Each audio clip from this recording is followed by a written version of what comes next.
Hello. Sa pangalan po ng dakilang Panginoong Kristo, isang mapagpalang hapon po sa bawat isa. Dito po tayo sa pagpapatuloy ng gawain kung saan meron po tayong itinat ng aralin ang paghati-hatian natin ngayong araw na ito na maging isang gabay sa ating ang araw-araw na pamumuhay. Yan po, dato tayo dito sa isang sitas. Sabi po sa sulat ni Apostol Pablo sa mga taga-Hebreo, sa Kapitulo 10, versikulo 15 hanggang 21. Ito pong sulat sa mga taga-Hebreo, hindi po siya bansa, hindi rin siya lugar o bayan, kundi sulat ito sa mga taong ipinanganak mula sa lahi ni Eber. Kasi pag sinabing Hebreo, ito po yung mga taong ang pinanggalingan si Eber. Nasa sanging lahi po yan. Kasi halimbawa, kapag ikaw ay mula sa anak ng Israel, ang tawag sa atin, Israelita. Pero si Israel, inapo pa yan ni Eber. Kung ikaw naman ay anak ni Huda, ang tawag doon, Hudyo. Ngayon, lahat ng galing kay Eber, ito yung mga Hebreo. At kasama po tayo doon. Walang iba, yung mga naging anak ni Eber, naging anak din naman ni Abraham. Sa makatuwid, ano ang koneksyon natin kay Eber? Ano ang koneksyon natin kay Abraham? Mapapansin natin, nakipagtipan ng Diyos kay Abraham sa pamamagitan ng pagtutuli.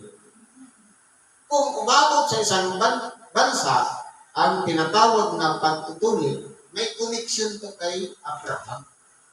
Mapapansin natin, ang mga Pilipino, ipinapatupad yan. Sa makatuwid, mga lahi tayo ni Abraham. At kung lahi tayo ni Abraham, mas higit na lalo na lahi tayo ni Eber. Kasi nauna si Eber kay Abraham. Kaya, para sa lahat po yan, ng mga lingkod ng Diyos, yung sugat na ito. Ano ang sabi dito? At ang Espiritu Santo ay nagbibigay patutuuring sa atin.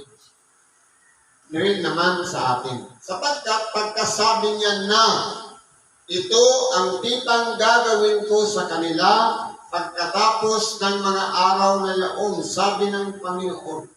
Ilalagay ko ang aking kautusan sa kanilang puso at isusulat ko rin naman sa kanilang pag-iisip at ang kanilang mga kasalanan at ang kanilang kasamaan ay hindi ko na aalalahanin pa.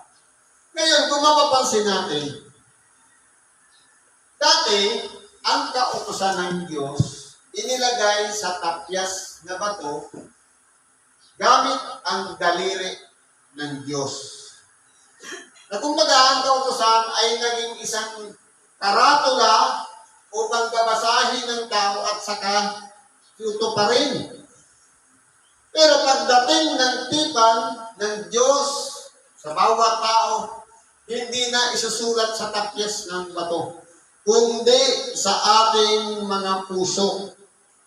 Ilalagay na ang kanyang kautusan. Sa makatuwid, ang aral o salita ng Diyos, ito po yung mananahan na sa ating mga puso. At ito'y isusulat rin niya sa ating pag-iisip. Sa makatuwid, meron na tayong pagninilay-nilayan na bagay-bagay na ayon sa kalooban ng Diyos. Pero ang problema sa tao, isinulat na nga, napakinggan na ng tainga. Ipinasok na sa pag-iisip at sa puso, minsan mahirap pa rin ang pagsunod. Paralangin na lang, itinuro ng ating dakilang Panginoon yung tamang proseso ng pananalangin. Hindi yung ama namin lang. Kumbaga, yung ama namin ay isang maayos na structure ng paggagawa ng panalangin. Na para bagang tinatarget natin, nandun yung ama sa kanyang kalagayan. Panalangin ng papuri sa kanya at pangangailangan ng isang tao. Sa parte na lang ng ama namin. Patawaran mo kami ng aming mga utang, gaya naman namin nagpatawad sa mga may utang sa amin. Panalangin ng paghingi ng tawad sa Diyos. Pero, hindi tayo patatawarin ng Diyos kung hindi tayo marunong magpatawad sa kapwa. Ang tanong, napakinggan ba natin yan? Nakasulat na ba yan sa ating puso at ating pag-iisip? Pero bakit mabigat gawin? Mabigat na sundin ang pagpapatawad. Ano ba ang tunay na kahulugan ng pagpapatawad? Ang pagpapatawad ay paglimot. Erase, erase, erase. Kung sakali man maaalala natin, parang kwento na lang, wala ng hurt feelings. Parang hindi na tumatago sa puso. Kasi po, kung meron pa rin kirot sa puso natin, kahit nagsalita, tayong nagpatawad na, hindi pa rin nakikita kasi nasasaktan pa tayo. Sa makatuwid, hindi pa natin nirelease o in-erase, hindi pa tayo nakapagpatawad. Pero alam natin, na sinabi yun ni Kristo, itinuro yun, yung pagpapatawad. Ang problema, yung application, yung pagsasagawa. Kaya minsan, nasasapawan yan ng sarili nating ego o pride na dapat sana yung aral na ipinasok sa ating pag-iisip at sa ating puso, dapat isinasagawa natin sa totoong buhay, pero dahil sa pride at kataasan ng pag-iisip, minsan nakapagsasabi tayo ng hindi dapat isipin ng isang taong ayon sa kalooban ng Diyos, ipinamumuhay ang Ebanghelyo sa kanyang buhay. Kaya po, kung mapapansin natin, ang tipan ng Diyos ay hindi tipan na basta lang makikiisa sa isang tao, kundi pagtitipan hanggang sa ikalawang buhay. Ang pagpapatawad ay isang parte na para bagang challenge ang ating kakayahan kung kaya rin natin magpatawad sa ating kapwa. Isa na lang yung halimbawa ng utos na ipinagkaloob sa atin. Ano pa? Pagpaparaya. Itinuro din nila ng ating dakilang Panginoon. Utos din nila. Kung paano tayo magpaparaya. Sa halip na opportunity na sana natin, pero dahil mayroong mas nangangailangan, ipagkakatiwala natin sa Kanya. Pagpaparaya ulo. Halimbawa, na nagkandidato ng kagawad, tapos pagdating sa pangwalo, nagtay kayo. Dahil mas higit na kailangan niya, ibigay mo na lang sa Kanya. Pero minsan nakikipag-agawan pa tayo. Katulad ng isang pag-upo sa isang bus. May isang matanda na sa halip na siya ang bigyan natin ng pagkakataong maupo dahil siya ay may kahinaan na. Pero matigas pa rin ang ating puso at hindi natin magawa. Tay, dito ka na, maupo. Kasi malakas pa naman ako. Kahit po yung humihiran doon. Sa makatuwid, kung ang utos ni Kristo tinuruan tayong magparaya at hindi natin na-i-apply sa totoong buhay. Para ano pa sasabihin natin, isinulat na sa ating pag-iisip at sa ating puso. Pero kulang sa application, kulang sa paggawa, magiging useless din kung tayo'y napatawad na ng Diyos dapat nararamdaman din ng ating kapwa ang pagpapatawad natin sa kanila. Pero kung halimbawa, sabihin natin, pinatawad ko na siya. Pero pagtalikod, siniraan mo, kung kapuntayan dito, tapos ganito, ganyan. Walang pagpapatawad ko kasi ayaw tanggapin. Tunay na pagpapatawad, wala pong reklamo, walang pagtutol sa gagawing kabutihan sa kapwa. Sabi dito, at kung saan may kapatawaran ng mga ito, ay wala ng paghahandog na patungkol sa kasalanan. Kaya po, kung mapapansin natin, pagpapatawad yung pinakatapik dito. Dahil sa paghahandog ng buhay ng ating dakilang Panginoon, ito po ang nagpawi ng karamihan nating kasalanan. Paghandog, pag-reconcile po yan ng ating kasalanan. Kaya, kung mapapansin natin, si Kristo minsan lang naghandog. Kung mahalaga yun sa atin, dapat po palagi nating iisipin na pinatawad tayo niya dahil sa kanyang katawang inihain sa krus. Namatay, naghirap siya, nagdusa, mahalaga tayo sa paningin ni Kristo. Kaya, isinakripisyo niya ang kanyang sarili dahil sa atin. Tinan mo natin ang kapatawaran. Dapat, tayo naman ay magpatawaran din sa isa't isa. Sapagkat kung magiging balagit lang sa ating pinagdadaanan, tinatahak na isang matuwid na landas, papunta doon sa buhay na walang hanggan, na nakapigil na yung ating kapwa na gumawa sa atin ng masama at hindi natin napatawad. Sayang yung kabutihan ginawa natin na iningat-ingatan.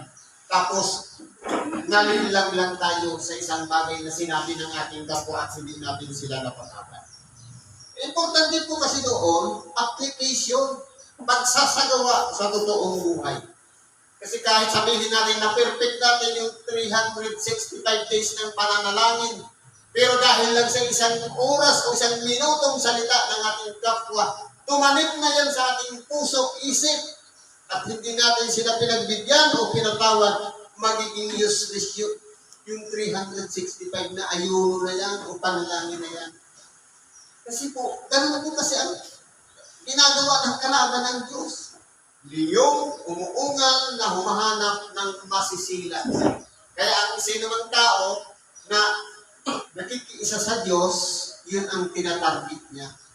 Hindi natin kalaban yung laman at dugo, yung ating kapwa. Ang kalaban natin, yung mga espiritong nag-uudyok doon sa ating kapwa para siraan tayo. Para tayo'y harangan. Para tayo'y kalabanin. Sila po yung kalaban natin. Kaya yung kapwa natin, igalangin natin na sana yung maglinaw ang kanilang pag-isip at tumatas sa kanila yung espiritong nag-uudyok sa kanila. Ano pa sabi dito? Mga kapatid, yamang may kalayaan niyang makapasok sa dakong banal sa pamamagitan ng dugo ni Jesus.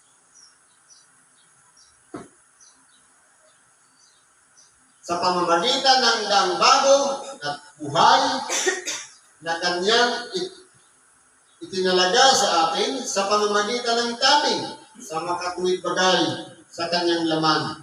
At yamang may isang dakilang saserdote na pangulo sa bahay ng Diyos. Ano pong ibig sabihin dito? Yamang may kalayaan tayo. Yung pagtanggap natin sa ginawang sakripisyo ni Kristo, yun po ang nagbukas sa atin ng daan patungo sa buhay, patungo sa kapatawaran, yung dugo ni Kristo. Hindi natin pwedeng sabihin, makasalanan ng ating kapwa. Kundi, lahat tayo po ay naging makasalanan sa paningin niya. Sinasabi niya, walang matuwid, wala kahit isa. Kahit na tayo ay nagmamatuwid na, kahit na tayo inaayos natin ang ating sarili, counted pa rin yung kasalanan ginawa natin noon sa sinasabing walang matuwid.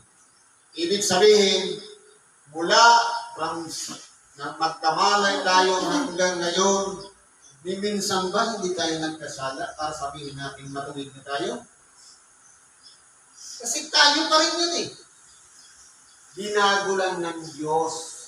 Binigyan lang ng chance ng pagbabago. Binigyan lang ng chance para ituwid ang landas. Isang tao, katulad ng isang lalagyang marumi na pinatawad nilinisan at ginawang isang bagay na mahalaga. Isang kasanggapang mahalaga. Ginawang importante sa paningin ng Diyos para gamitin daluyan ng kapangyarihan tumulong sa may karamdaman at mangaral ng ibang niyo at ano pa man kaloob na ipinagkaloob na nataglay na dati.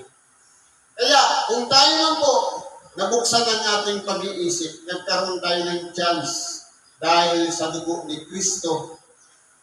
Yung dugong yan ay banal na nagbigay ng kapatawaran sa bawat isa sa atin. Ito po ang pinakaalay na nag-uugnay sa atin upang buksan ang isang pag-asa para makalapit tayo sa Diyos. Si Kristo. Yung dugo niya. Kaya, kung tatanungin natin, bakit ginawa yun ni Kristo? Dahil po sa ang Diyos ay pag-ibig. Una niyang umibig ang Ama, isinupo niya ang kanyang bugtong na anak. Kasi po, itong universo, naka-enclose siya. Yung Ama, anak nandun sa kanyang trono. Pero, nung buksan niya at isinubo, pagpasok niya sa sanlibutan, isang katawan ang inihanda ng Diyos. Walang iba, yung magiging katawan na iningatan ng Diyos na maging malinis si Maria. At pati yung salit-saling lahi mula kay Adam, recorded lahat yan hanggang kay Jose. Na siyang magiging poster father ng magiging ama ng ating dakilang Panginoon. Kaya kung mapapansin natin, nauna nang umibig ang Diyos sa atin. Pumasok sa dito sa sanlibutan, ipinanganak ng isang birhen, nabuhay bilang isang tao. Naranasan din niya kung ano yung naranasan natin. Nagutom din siya, napuyat, napagod. Lahat ng mga napagdaanan natin, napagdaanan din ang ating dakilang. Pero po, ang pagkakaiba lang siya, naging matuwid siya. Wala siyang kasalanan. Pero lahat ng tao ay nagkasala. Pero bakit niya inako?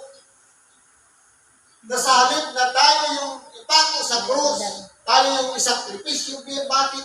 Kung sino pa ngayon yung matuwid, siya pa yung ipinako sa krus.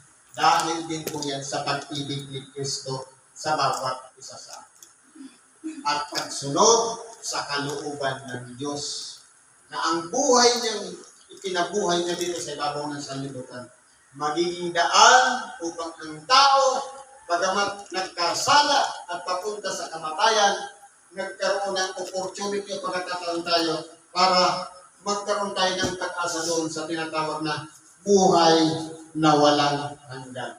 Kaya, huwag po natin sayangin kung tayo man nakilala natin si Kristo. Yung sakripisyo niya, palagi natin iisipin kung tayo may nagsasakripisyo, nagpa-participate lang tayo ng sakripisyo na gaya din ang ginawa ni Kristo. Pero ang nangyari, si Kristo po kahit may naghampas sa Kanya, may naglatigo sa Kanya, nagkasugat-sugat siya, hindi siya lumabas sa Kanyang bibig ang anumang masamang salita sa kapwa. Pero tayo, salita pa lang. Sabi nga, hulaan mo kung sino nang sumipa sa'yo. Pero si Kristo walang namutaw yung salita sa kanyang bibig. Pero kahit alam niya, dahil po inilagay niya talaga ang sarili niya sa mababang kalagayan. Tayo po, may kalayaan tayong pumili ng mabuti at masama. Pero bakit mas higit na pinapanigin natin yung kasamaan? Nasalit na pagbigyan yung kahinaan ng ating kapwa, palagi natin iniisip, hatulan ang kapwa. Si Kristo hindi humatol sa kahit sa kanino man. Ibinigay niya sa kanyang Ama ang tunay na paghatol sa pamamagitan ng aral na ibinabahagi ni Kristo. Yun po ang hatol ng pagbabatayan sa bawat tao. Kaya po, ang salita ng Diyos, ito ay nagbibigay ng kalakasan, nagbibigay ng chance o buhay o pagkakataon. At ito rin ang hahapon sa bawat isa sa atin. Kaya, maging consistent tayo sa pakikinig ng salita ng Diyos, i-apply natin sa ating pang-araw-araw na pamumuhay. At sa napapractice na natin ang ating sarili sa pagsunod sa kalooban ng Diyos sa pamamagitan ng kanyang mag-aral, tunay nga bumasusumpungan natin. Ang tunay na hiwaga, bakit tayo isinilang dito sa ibabaw ng sanlibutan. Imagine, ang buhay dito sa ibabaw ng sanlibutan, kompetisyon. Galing sa Ama, milyon-milyong cell na lumaban para mabuhay at tayo yung pinalad na pinagpuntis ng ating magulang. At ngayon, ipinanganak, nagkaroon ng malay, nabuhay bilang isang tao. Tapos sasayangin lang natin sa walang kwentang buhay, sasayangin lang natin sa pamamaraang mali, kundi dapat pakaisipin palagi natin. Mayroong Diyos na naglikha sa atin, kinakailangan palagi natin iisipin, mahal tayo ng Diyos. At dapat naman suklian natin ng pagmamahal sa kapwa. Dahil, pagdapat sabi niya, sinasabi natin, iniibig natin ng Diyos, subalit namumuhit tayo sa ating kapwa, magiging useless tayo. Dahil larawan tayo lahat ng Diyos. Mahal tayo niya. At suklian din natin ng pagsunod yung pagmamahal na ipinagkaloob ng Diyos sa bawat. Siguro po, nandito na lang, pagkikibagay natin sa oras na ito. Salamat sa Diyos. Kahit ano man ang ating karaingan, kahilingan, ipagkatiwala natin yung dahil sa Diyos. Sa ngalan ni Kristo Jesus, salamat at mapagpalang hapon sa bawat isa.